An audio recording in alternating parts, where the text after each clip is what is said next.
Right bracket Chapter 12. Bishop KOYLE'S Dream Mine Prophecies. By Lyman S. Wood. This pamphlet was published probably in the late 1960s and was dedicated to J. Golden Kimball, who was Bishop KOYLE'S mission president in Tennessee in about 1888. Bishop KOYLE'S Dream Mine Prophecies. By Lyman S. Wood. Introduction. One time Apostle Joseph Fielding Smith decided to comb the dream mine out of the Brethren's minds for all time. He wrote a 7 or 8-page paper against the dream mine to give at the following conference. The Lord gave a revelation to KOYLE, saying this paper must not be given. KOYLE summoned J. Golden Kimball, and Kimball came at once and said, "Here I am. What can I do for you?" KOYLE said, "Joseph Fielding has written a 7 or 8-page article condemning the dream mine, and he intends giving it at the following conference. The Lord does not want it given at all. You must go and stop him." 1. Golden said, "Not me, I'm a lowly 70, and he's an apostle. It would be like a lamb sticking his head in the lion's mouth." KOYLE shook Kimball by the coat sleeves and said, "J. Golden, the Lord hates a coward." Kimball said, "I'll go, but I won't have any faith." KOYLE said, "You go, and I'll have the faith." Right bracket The following morning Kimball put his head in Smith's office and was greeted by, "What can I do for you?" Then Kimball said, "I came here to do something for you. You have written a 7 or 8-page article against the dream mine." Smith blew his top and said, "Who told you?" "I never told anyone at all." Kimball said, "The Lord revealed it to Bishop KOYLE, and he does not want it given at all." This was probably about 1934. Smith tore up the paper.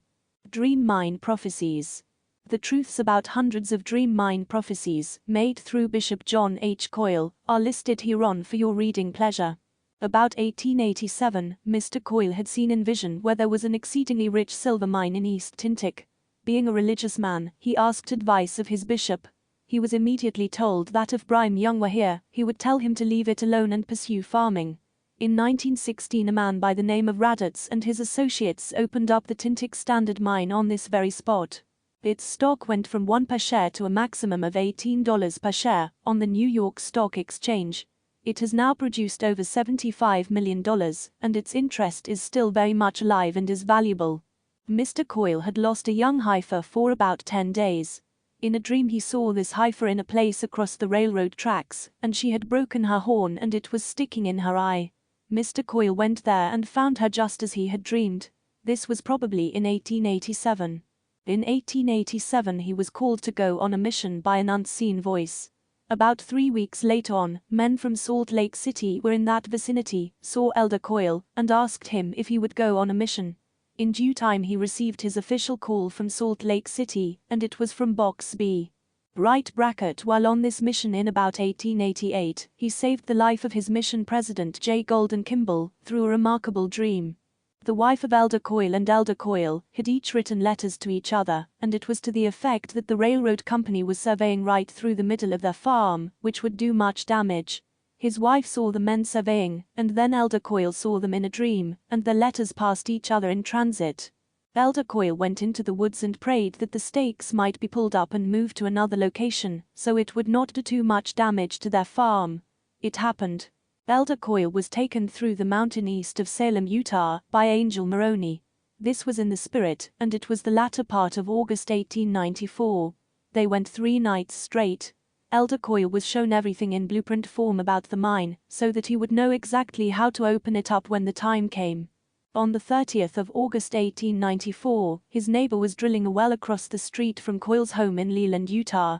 It was against all advice of many who had previously had a residence in that area. The angel asked Mr. KOYLE that if they hit water there by noon tomorrow and took the drill away by 4 p.m., would he then go up on the mountain and start the mine? Elder KOYLE said he would, and it happened just that way. After Elder KOYLE had been turned down by his bishop, he decided to go to a higher authority this time for advice. He went to his stake president, Jonathan Page, and told his entire story. President Page went to Apostle George Teasdale, who at that time was acting president of the church for 4 counties right bracket in the area where this mine was located.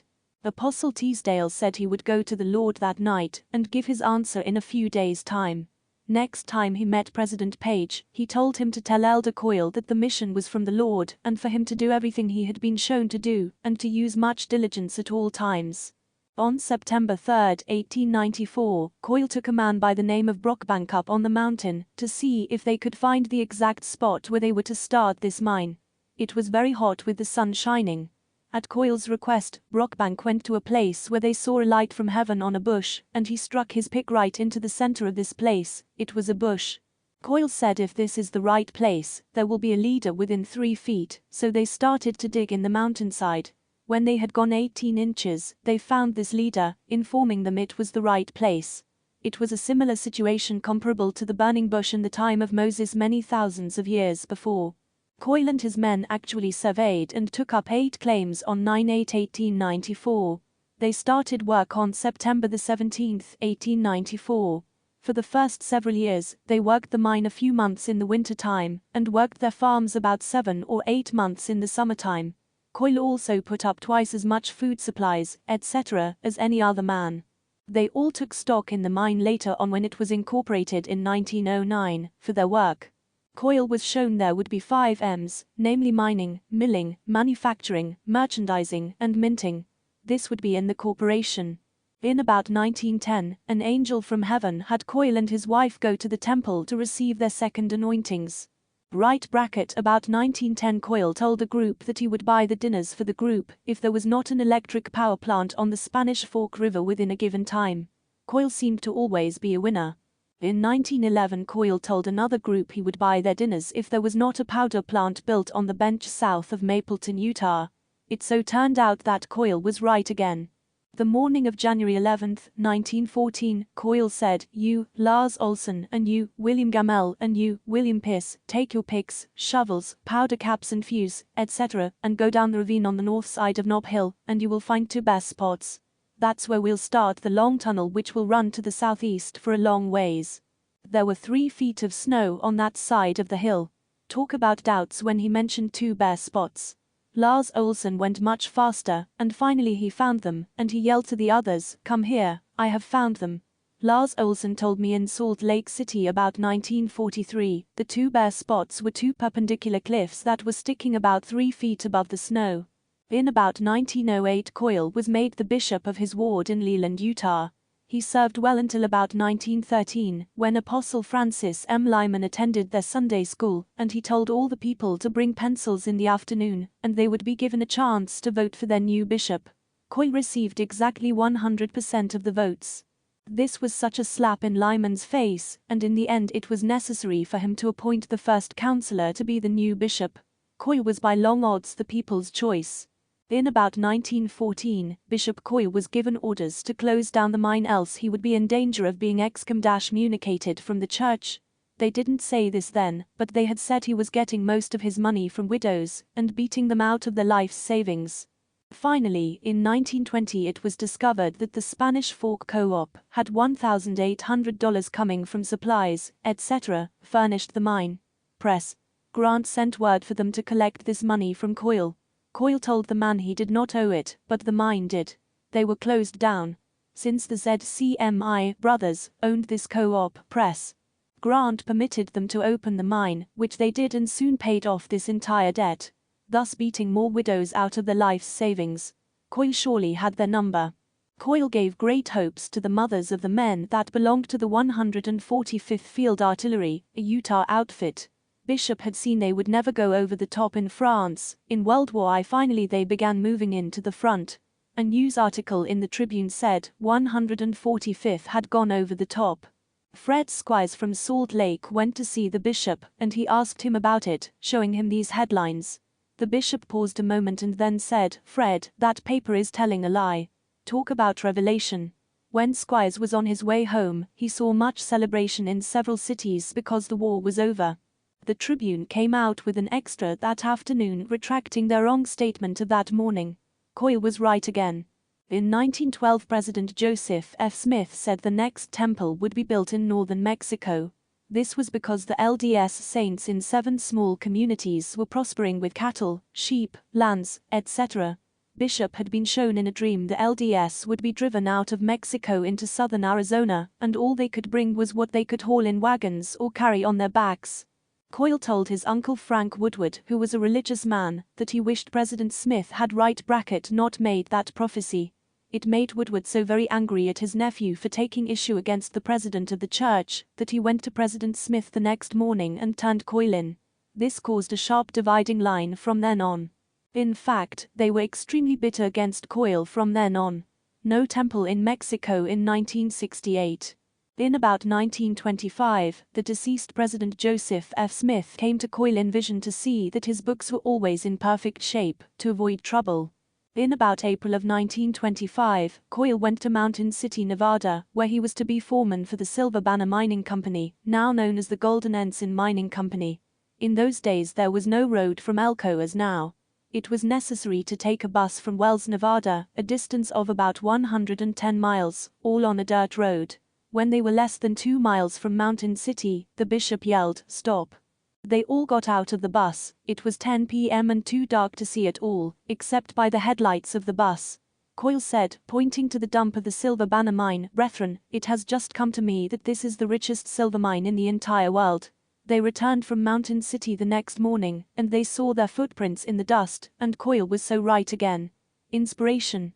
While at Mountain City for 15 months, where no LDS church was, Coyle crossed the small Oe River to look at the 15 claims the company owned on the west side of the river. He also looked over many claims to the south of these claims. He told the directors they should take up 15 or 20 claims to the south, because they were very rich in copper. They told him they had too many claims now to do the assessment work on.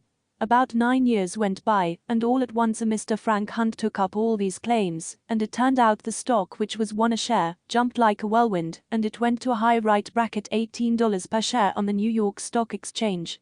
In the next 12 years the Mountain City Copper Company took out $47 million of high-grade copper.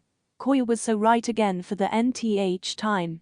In 1929, the latter part of June, Bishop had a dream where he saw all of Wall Street was going down, and that in time all the banks of the nation would be closed down for a short while. He went into the Bank of Spanish Fork, where his stake president was also his banker. He was named Henry Gardner.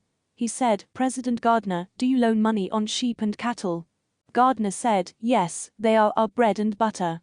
Coyle then told him that in 4 months from that very day, that Wall Street was going down. Gardner said, "Bishop Coyle, I have always believed everything you have said, and I shall call in all these loans." But he continued, "If that does not happen, it will be best that you get out of the country, because I will be plenty mad at you." He then wrote it down on a small piece of paper and filed it away. One day when Coyle was passing the bank, Gardner called him in. He said, "Bishop Coyle, your 4 months are up. I am pretty mad at you. What have you got to say for yourself?" Coyle told him that his 4 months were not up until tomorrow. Gardner said, "No, you don't. I recorded it," and he started to look all through his desk to prove it. Coyle said, "President Gardner, it is in that red book right there." Sure enough, Coyle had 1 more day, and the next day Wall Street went down $55 billion.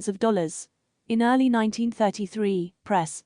Roosevelt declared an embargo on gold. This caused all the banks to close down for 1 week. Revelation Coyle proved it again. In 1930 Coyle said the man on the donkey would be elected, and he would go in again, and again 4 times in all. Remember. Right bracket. In about 1920 Ben Bullock, who had been a splendid worker for the Dream Mine in times past, was sitting in Salt Lake City, and early that morning he thought he saw that he should go and take up all the Dream Mine claims.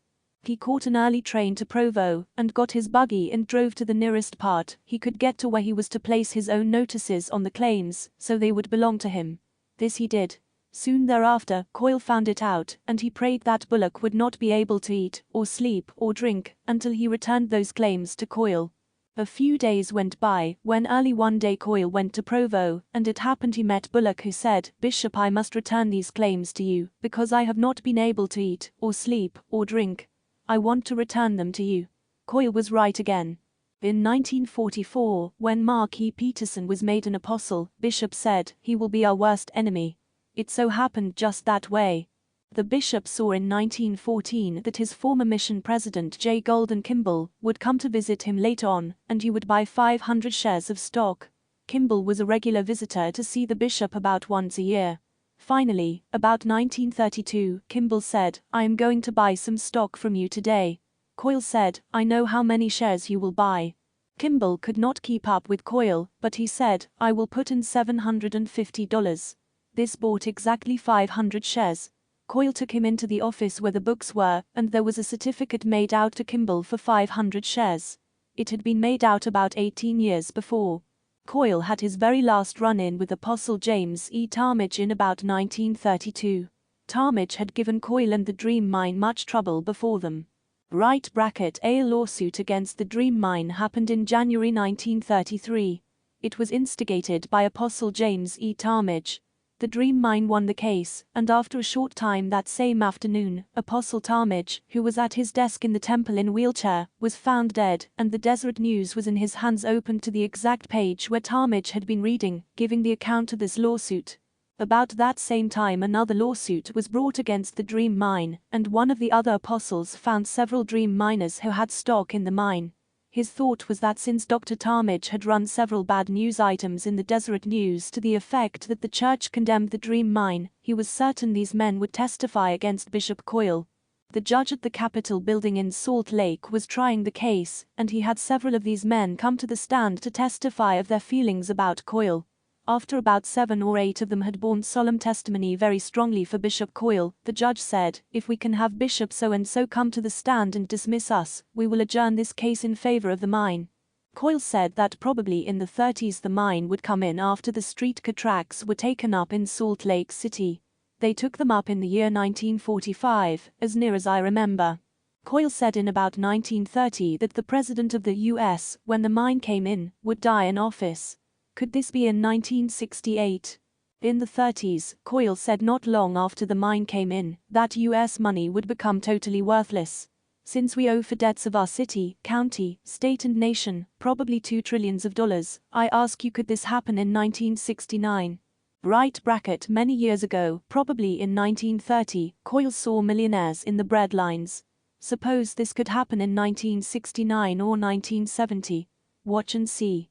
In the 30s Bishop said that 2 out of every 3 would die or be killed when the judgments of God came, and this would be true all around the entire world. Could this happen in 1970? Coyle gave progress reports of things that would happen inside of the mine, and he gave probably one each month or so. This is what kept up a great amount of interest for the miners to look forward to. Coyle said in Fredonia, Arizona, at the breakfast table in the home of Dr. Brooksby, that World War II would be over and won by the Axis powers in just less than 3 years from that date. It was on the 28th of August 1942 when he made that remark. It finally turned out that Press. Harry S. Truman proclaimed peace on the 14th day of August, 1945. This just happened to be on Coyle's 81st birthday. On Sunday, August 12, 1945, about 25 of us had been called down to the mine for a special 2-hour prayer meeting. There had been a man that had worked on about 3 or 4 of these Dream Mine claims. Try as they would, he would not leave. In fact, he would defy them to put him off. Coyle told us that he was sure we could pray him off the hill. Many or several objected and wanted to resort to law. Bishop said, "No, we will pray him off." The man that offered the first prayer, his prayer was so powerful that it almost shook the ground where we were kneeling. The second man that Bishop asked, the bishop did not know his name, but said, "The man next to Steve." This man prayed for the Lord to put into his mouth what he should say. He then prayed the encroacher would not have peace of mind, and that he would voluntarily come to the bishop and make his own terms about leaving all his claims and going off the hill. In a few days, early one morning this man appeared to Coyle's home and said, "Coyle, you want me to leave the hill, now here are the terms that I will leave on. You give me $500 for my 5 years' work, and I will deed everything, claims, tunnel, water and cabin all over to you. I have been too lonesome, and I feel that I will have peace if I go away." The money was paid, and it was like the second man said. In about August of what I remember as 1946, about 25 or 30 of us Dream miners met the bishop near the top of Knob Hill. The bishop pointed to a spot above the roadway, which looked like a slide of land in some wet season, had taken off say a piece of land on the hillside of probably 10 feet wide and 15 or 20 feet long up and down the steep hillside. Bishop pointed to a point and said, "If we dig in there a few feet, we will find the tunnel where we first started the mine." One Dream miner started to probe his bar, thinking he could open up this tunnel with the end of his bar. The bishop told him to move the point of his bar over about 15 inches to the east, which the man did, and in a moment or two, he had shoved his bar into the tunnel. It surely pleased everyone, and the bishop was right again.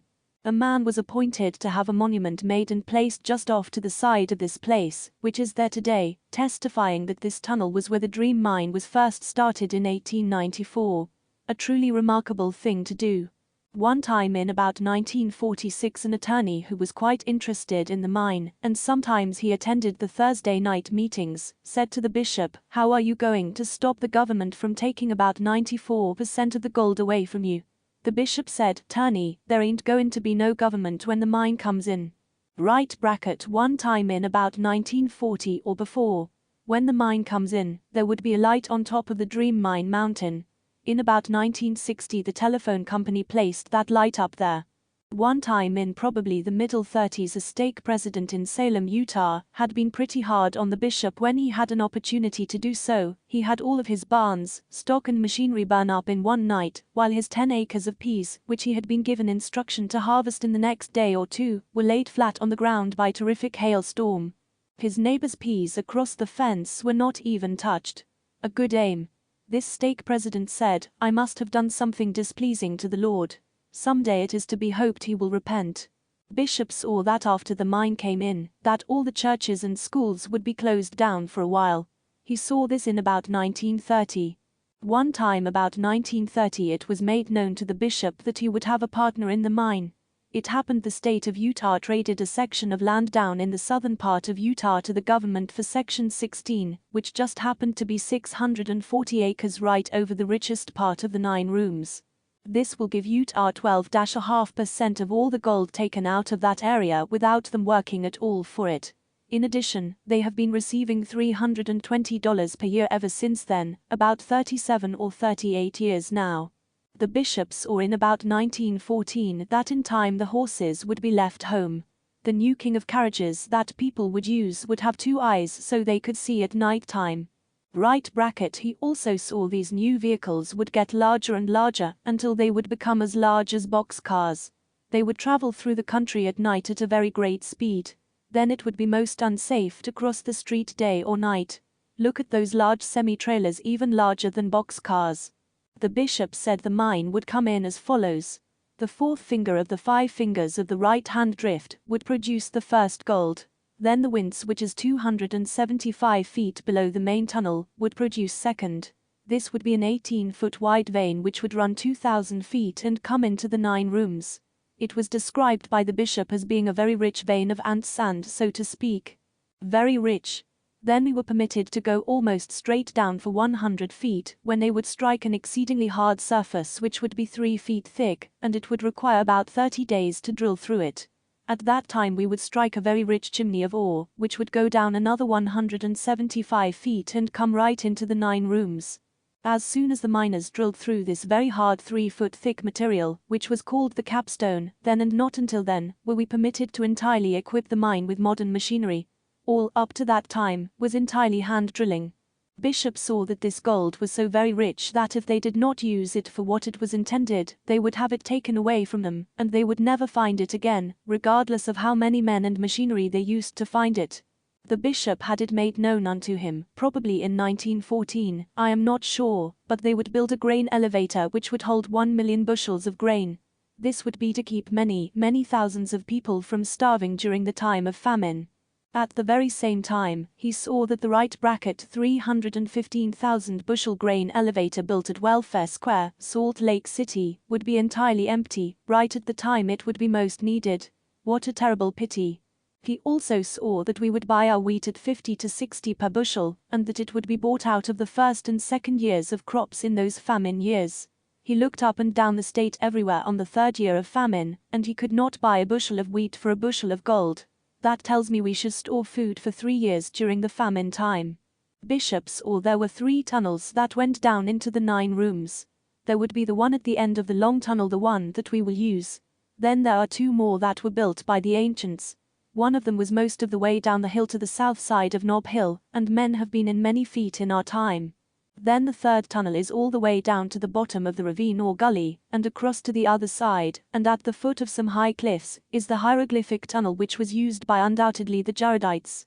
I am not certain whether the Nephites used it or not. Bishop saw that our children and their children and generations to come would never live long enough to mine out all the gold in this mine. Also that it would have more gold than all the total amount of gold in the entire world. In 1894 it was made known to the bishop that under no circumstances would he be permitted to place brothers on the board of directors. Bishop said that right at the last, he told a miner in 1920 that a group of men would get hold of the mine, and they would not be able to make the mine produce gold because of lack of inspiration, but that a great amount of credit was due them for keeping up all the assessment work for so many years. This would amount to over $10,000 of money or work for almost 20 full years. Probably around $250,000 in all. It so happened that about 550 people came to the bishop's funeral when he passed away in 1949. This was an all-time record for a place the size of Spanish Fork. The cortege was about 3.5 blocks long. I mean just the ones that went to the cemetery. One of the bishop's greatest friends was asked to dedicate the grave, etc. Among other wonderful things, he was inspired to say, Bishop Coyle will yet live on the earth, in the flesh, to complete the work the Lord called him to do. This will happen as sure as the sun shines. Almost at death, probably 1 or 2 minutes before, one of the used-to-be miners was in the hospital and witnessed this great event, namely that, the bishop sat up in bed and stretched forth his arms and said Joseph, I will come to you. What a glorious ending to a great man.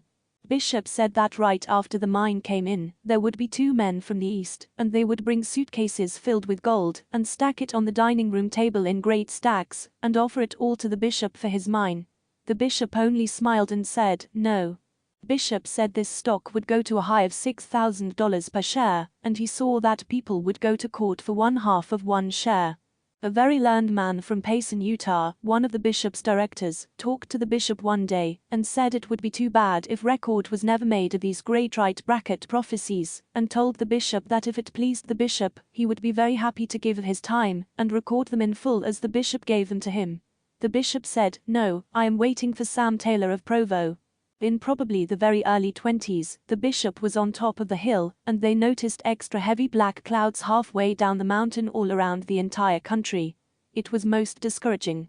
The bishop told his men he wanted to be alone. So he walked part way around on the west side of Nob Hill, and he knelt down and prayed to the Lord for some relief. As soon as he arose, he saw a tiny clear blue spot way out in the northwest. It went all the way into the clear blue sky. In just a few minutes, a wind came up and drove all the dark clouds completely away. Later on, when the bishop went to Mountain City, Nevada, it was made known to him that this was the tiny clear spot in the dark clouds, and it was what is now the Golden Ensign mine, and that it was to come in a short while before the Dream mine. It would be first. The bishop also said there would be a light-complexioned man from the north that would come down here right at the last, and he would bring plenty of money in his pocket, and in 1 or 2 rounds of holes, they would strike the rich gold ore in the 4th finger of the 5 fingers in the right-hand drift. Bishop saw probably in the 20s they would strike platinum in the right-hand drift. The stock jumped to $10 per share. The bishop told them not to buy because this would soon blow over. But he continued, the next time we strike ore, it will never blow over. The Dream mine will build a large bank about 200 feet or so to the northwest of the north end of the concrete retaining wall, which was built many years ago, and it is below the place right bracket where the grain bins will be built. This bank, soon after the mine comes in, will have its vaults filled with gold, and when the company loans money to poor people at from 0% to as high as 4%, according to whether they were well-to-do or poor, the banks in the land would rise up in anger and try to make the mine loan money at 8 or 10% like the banks were doing, and because the mine had all the gold in the country, the banks would be powerless to do anything. He also saw the mine would come in after a hard winter, followed by a waterlogged spring, then a dry hot summer, and when the wheat was in the boot, the bishop came out of the tunnel with the first gold in his hands. One time in about 1919, it was when the bishop was still living in Idaho, he heard one evening every word that Peter C. Carlson was saying to his wife up in the avenues in Salt Lake City. He and his wife were going to catch the train that same evening for Salt Lake City. They arrived at probably around 7 a.m., and he at once called Peter C. Carlson on the phone. Peter was so nice that he drove down and took the bishop and his wife up to the Carlsons' home for breakfast. Afterwards, the bishop told Peter C. every word he had said the evening before. Peter denied it all, and finally Peter's wife said, "Peter, why don't you stop lying to the bishop? Here is a real honey, and it will save people's lives if they will heed this most wonderful advice." The bishop said, probably in the 30s, that when the mine comes in, we have a queer lot of dream miners that want to do many things. One would buy a large automobile and tour many countries in the world. Many would buy large ranches and stock them well with cattle, and Parley here would charter a ship and go down into Central America and hire a lot of men and uncover one of those ancient temples and bring his findings back and give them to right back at the BYU. Well, now, Bishop Coyle will tell you the most important thing for you to do. You should have your houses filled with a large amount of food and go inside and cut off your radio, TV, your telephone, and your daily papers. You will not want to know what is going on in the outside world at all. I saw that 2 out of every 3 people on the earth would lose their lives from starving or from being killed on account of the judgments of God that would be in full swing. I saw that I could walk great distances right here in Utah by stepping from one man's dead body to the other.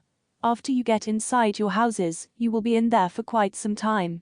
To me, my own opinion would be we would be there for the 3rd and 4th years of famine, and probably another one because there was such a shortage of seeds to plant that there was not an abundance until the 6th year. I have been wrong before, and the best thing to do is to pray to him for advice. The bishop said that if people could travel very far, this being the richest gold mine in the entire world anywhere, there would be many whores, gamblers, drunkards, confidence men, and what have you. All of them would be trying to make a stake for themselves. God will not permit this on his works. Bishop still lived in Idaho in about 1918, when all of a sudden he got put into the bishopric in Oakley, Idaho. While there, he made a record of having many more young men go on missions than they had ever before had.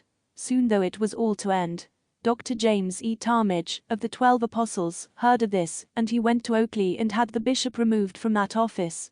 I have been told by the bishop that the first shipment of gold would be a small piece in the paper, near the mining page, and few people would see it. It would be about 1 inch long in the paper. At this same date and on this same paper their right bracket would be 4-inch headlines. We were never told what those headlines would be about. My speculation would be war ends. Just a guess.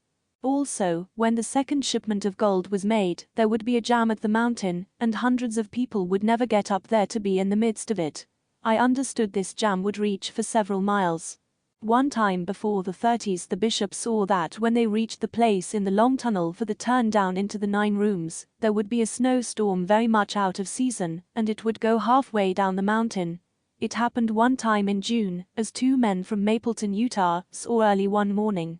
They saddled their horses and went immediately to the mine. They got the bishop and showed it to him, and they went into the tunnel, and a few days digging down at this spot proved it to be the right place. In building this modern flotation mill on the steep hillside, one of the bishop's very best carpenters said he could not build a mill without a blueprint. The bishop knew it was an expense for nothing. They finally hired a Mr. Pope from Salt Lake City, who made his survey in the field and set out to design a mill. The only thing was, each time he would come with some blueprints, the bishop had that part of the mill already finished. The Lord showed the bishop what to do. Bishops weren't told this in the early 20s. They would cut down the size of the greenbacks. You'll remember we used to have greenbacks about 1½ times the size of what they are today.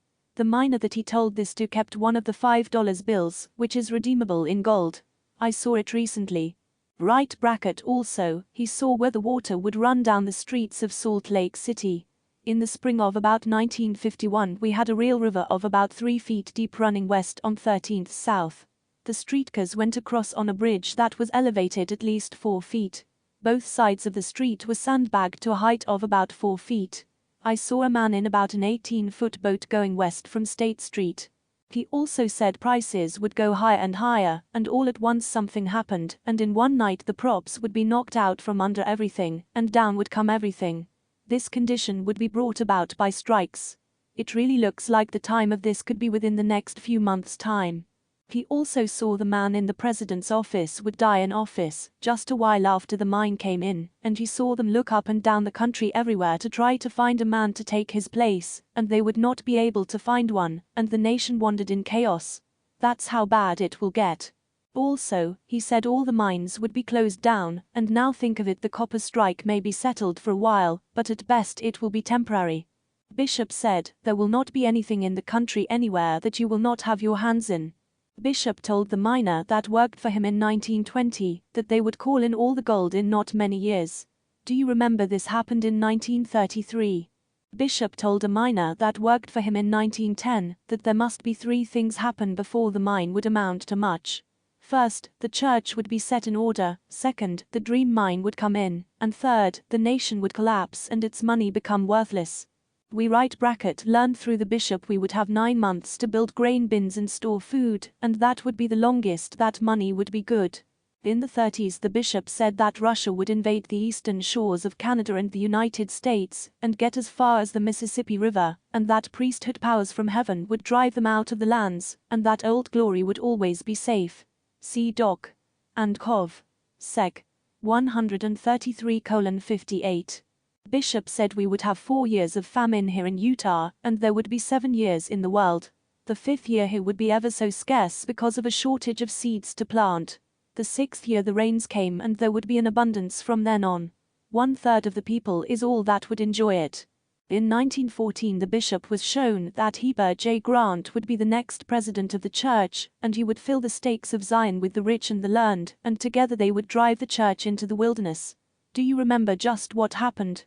Among our leaders today, we have one that lives in a penthouse on North Main, while another lives in a swanky hotel private apartment. Compare this with the Savior, who said, the foxes have holes and the birds have nests, but the Son of Man hath not where to lie his head. He said also, the church, the state and the nation would be brought up a stand-in, like a wild colt to the snubbing post.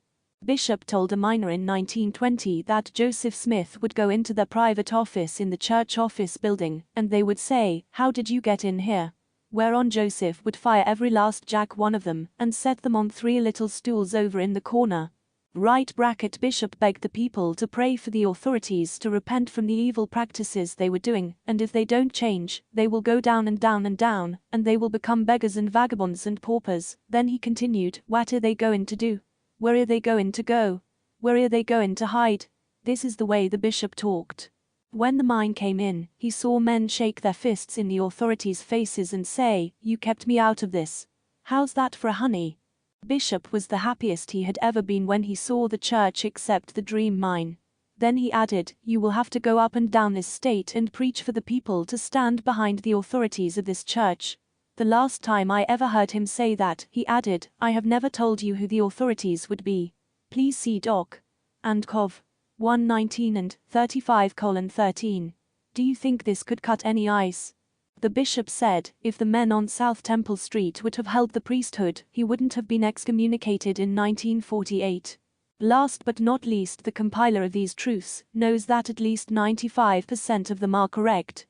That is, I know the bishop made these prophecies. Inasmuch as I have received about 12 to 14 of these prophecies from men that worked for the bishop for about 9 months, 1 year, 2 years, and one man even worked and lived at the mine for several months after the bishop's death, and also lived there with the bishop for about 3 years. Now these men had no other motive in their hearts, but to tell what the bishop had said in their presence. I believe them for the other 5%. But as an attorney would say, it's hearsay evidence. I must admit that I did not hear it myself. But I do believe it. It is possible for a mistake or two to creep into my own 95%, and also there could be a mistake in those 4 men who worked at the mine. I must add this gem: when the 2 messengers talked to the bishop the early morning of January the 10th, 1914, with the shorter one doing all the talking, Bishop was told he would get to tell his story to one of the presidents of this church. Under an odd set of circumstances, Bishop Coyle was made acquainted with President Ivins by Peter C. Carlson on the Hotel Utah corner. This was probably in May of 1920. President Ivins said, "Are you the head of the Dream Mine?" Bishop said he was. President Ivins said, "How's your time?" Bishop said, "My time is your time." So they went arm in arm to the church office building. It had been raining, and now the sun was shining brightly. Several of the apostles were out on the steps, and President Ivins and Bishop Coyle walked up the steps between them. They talked for nearly 1 hour. President Ivins asked, "Did you say this was going to build up Jackson County?" The bishop said the owners of the stock could consecrate it to the Lord if they desired to, and in that way it might be used for that purpose. He then asked the bishop, "Did you have any anger in your heart?" The bishop said, "No, I just felt sorry for the ones that condemned us." The bishop's answers seemed to satisfy President Ivins, and he then said to the bishop, "You go and work your mine, and if you don't, the people will render you." In about 1935, the deceased apostle James E. Talmage appeared to Coyle and said, "Please forgive me." The bishop said, "Dr. Talmage, I'll think that matter over." Talmage said, "I have run against a stone wall, and I cannot progress. Now will you forgive me?" The bishop said, "Dr. Talmage, after all you have done against the dream mine, I'll think that matter over." Talmage then said, "I take all the blame for turning the right bracket entire church against you, and using the columns of the Deseret News to sow the entire church against you. Now will you forgive me?" Then the bishop said, "Dr. Talmage, with that understanding, I now forgive you." Dr. Talmage gracefully bowed and the vision was closed. Bishop said, "Ancient sacred relics would be found in the mine when we get to the place where the Nephites used to work, when they were living righteously. To ever find them, one would need to have the Spirit of the Lord, and under no other condition could anyone ever find them." Coyle said that right at the last there would be a man come along with a new process that would entirely revolutionize the entire mining industry. Coyle said after the mine came in, many were sitting around and giving praise to God for this happy Christmas. Also that about 25 were wanting to put roses on Sister Coyle, and generally making fools of themselves. Also he said, "We will have a mild open winter after the mine comes in, which will permit us to pour concrete all winter long, to build the grain bins to hold 1 million bushels of wheat." And finally, I received this beautiful poem from an unbeliever. Down south on Leland soil, there lived a man by the name of Coyle, who had a dream, so I've been told, about a mine all rich in gold. This gold is not for tax and bounty, but for the building up of Jackson County. Right bracket Bishop Coyle, next to the prophet Joseph Smith, had more visits with messengers, including an ancient prophet and a latter-day prophet, than any other of our day. He had a mission in this one way only, which compared to that of the Savior. He was persecuted by those who should have loved him. About 1930 bishops saw the following strange revelation. Coyle had to go through a forest, and in the middle of it, there was a table with 3 rattlesnakes lying on the table. Coyle sized it up in his vision and thought he could get by them safely. The smallest rattlesnake struck a blow at him and missed him. Then the snake crawled off the table and down under the floor and died. That was, Coyle said, a small geologist in Salt Lake City. The middle-sized snake struck at Coyle several times, and finally it crawled off the table and down under the floor and died. That was a large geologist from Salt Lake City, Utah. Coyle finally thought he may, by being extra careful, be able to get by the very large rattlesnake. It struck at Coyle many times, but each time Coyle was extra careful. Finally this largest snake crawled off the table and down under the floor and died. This was a great big church man from Salt Lake City, Utah.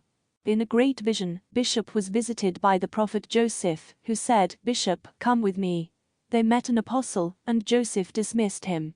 We went again and met another apostle, and Joseph dismissed him. They went again and met the third apostle, and Joseph dismissed him. The bishop said, "Joseph, are you going to do this to all of them?" Joseph said, "Yes, every last jack one of them. They have had their chance, and they have failed." Right bracket P.S. The top paragraph on page 12, pages 202 to 203 of this publication, which refers to the storing of all kinds of foods, such as wheat, etc. This happens when the second shipment of ore is made at the Dream Mine. These prophecies were furnished by about 5 or 6 men who worked at the Dream Mine, and who heard Bishop Coyle make them. I would say that at least 80% of them were furnished by Lyman S. Wood. 2074, East 9th South. Salt Lake City, Utah 84108. Phone 363 to 9444. 50 each while they last.